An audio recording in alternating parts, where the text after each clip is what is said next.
When I was 7 years old, I fell in love with dancing. All my friends were doing it, so I figured I should too. So I had my mom sign me up for classes. But instead of signing me up for jazz, or tap, or ballet, she signed me up for Bharatanatyam, a traditional South Indian classical dance form.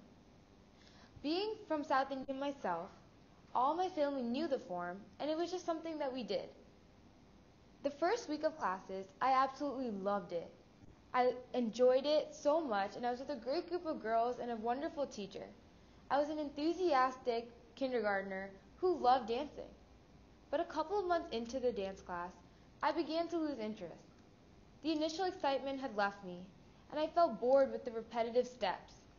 There were no performances or competitions, and I was just fed up with the dance. So I approached my mom and asked her if I could quit. But she was like, "You just started. Hold on a little bit longer, and then if you don't like it, we'll let you quit." Fast forward 3 years, and I'm still not in love with dance. By now, a few of my friends had left the group, and I was with a whole new teacher. And she was so strict and took out the only fun that I had left in Bharatanatyam. Again, the steps were repetitive. They were boring. We only had a couple of performances, and it wasn't really that exciting. So I approached my mom again, and I said, "Can I quit now?" But she said that I was almost so-called there, and that I should hold on to this form a little bit longer. 1 year later, all of my friends had left. One moved out of state, one broke her leg, two decided to switch to a different dance form, and one decided that she had better things to do with her time.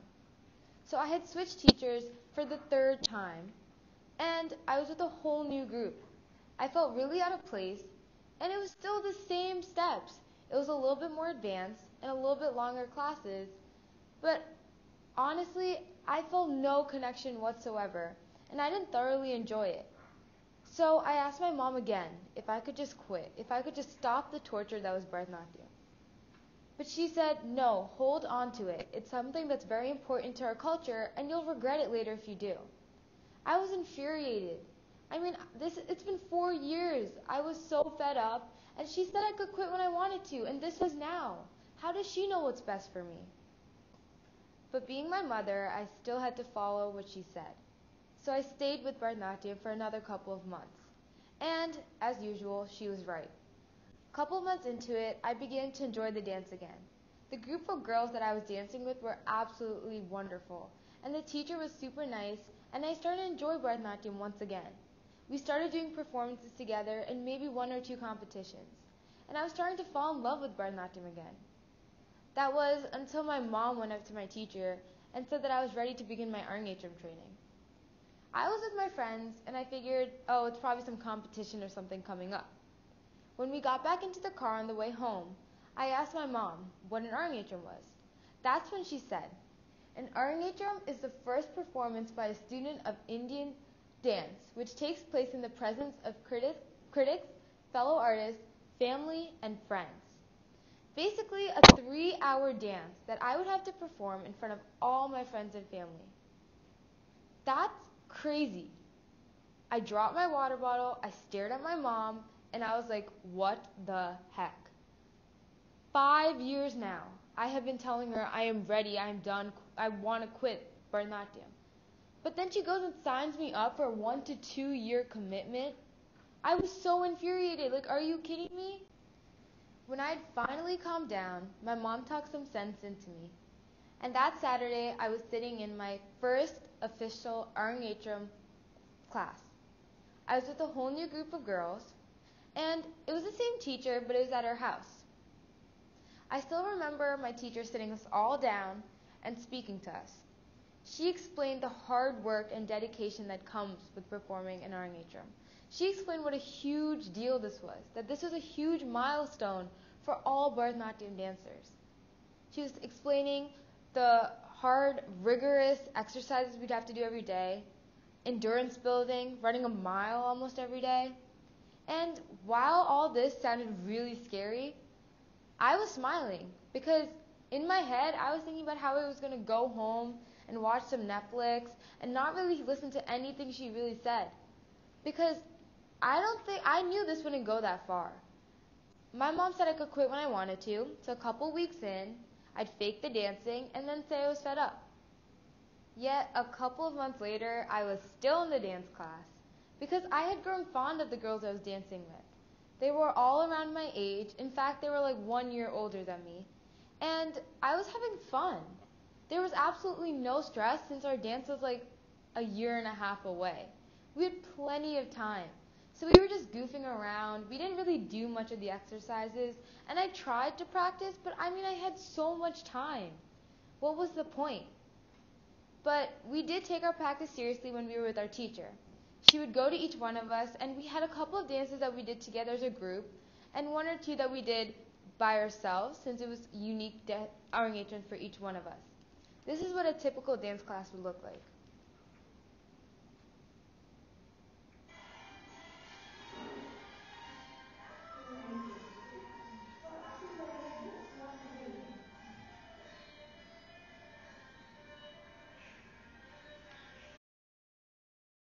It was now May, and a few of my friends' Arangetrams were the next month. The Arangetram was becoming more real every day, and my Arangetram itself was being finalized. My mom had already planned the stage, the decorations, where she was going to get food from. We had already booked the tickets to go to India to buy and handpick our own costumes, jewelry, and makeup. We had gotten the bells that I would have to tie around my feet, and we had sent about 400 invitations to family and friends all over the world. And what's worse, 350 of them said yes. But it was still May, and my Arangetram was set to be in November, so I had plenty of time. So I didn't really stress that much. It was now September, and I began to stress. I had just started school in Peddie, and I was flooded with the nervousness and the excitement that comes with being in a new school. I was drowning in homework. I was so scared because my Arangetram was now in just a couple of months. I would come home after a crew workout, and I would just be so tired. But I still had to dance because my Arangetram was soon, and I hadn't even perfected any of my dances yet. I would come home just tired. I was sleep deprived. I wasn't eating properly. And every time I closed my eyes, I panicked because it just had hit me that I would be dancing in front of 350 people for 3 hours. And I had never realized how badly I was procrastinating. I ended up missing tons of sleepovers, parties, and even my first Blair Day, which is a huge deal at my high school. But my parents kept reminding me that it was all worth it and that I was almost again there. The day had finally come. November 5th, 2017. I remember driving there early on a Sunday morning, no nerves whatsoever. I sat in the makeup chair while the makeup artist attacked my face. I was coated in layers of makeup. My hair reeked of hairspray. I was covered in jewelry, shining and shimmering, and every step I took, I could hear the bells ringing in my ears. The day had finally come, but I was not stressed at all. But when I looked into the clock, sitting in that makeup assistant's chair, I saw the time, 33 minutes till I was on. My hands started to shake. All of a sudden, out of nowhere, I started sweating, and I couldn't stop shaking. The makeup artist told me to relax and said that these are common for everyone who's doing an Arangetram. But I couldn't stop, and I started thinking of ways that I could avoid this huge dance. What if I faked a fainting? What if I faked an injury? What if I just told my parents to move it another year? It's just 350 people. They'll understand. But then I looked into my mom's face. I looked into my teacher's face. I looked into my makeup artist's face. And I realized I had worked way too hard. These people had worked way too hard for this day not to be a reality. How could I let them down?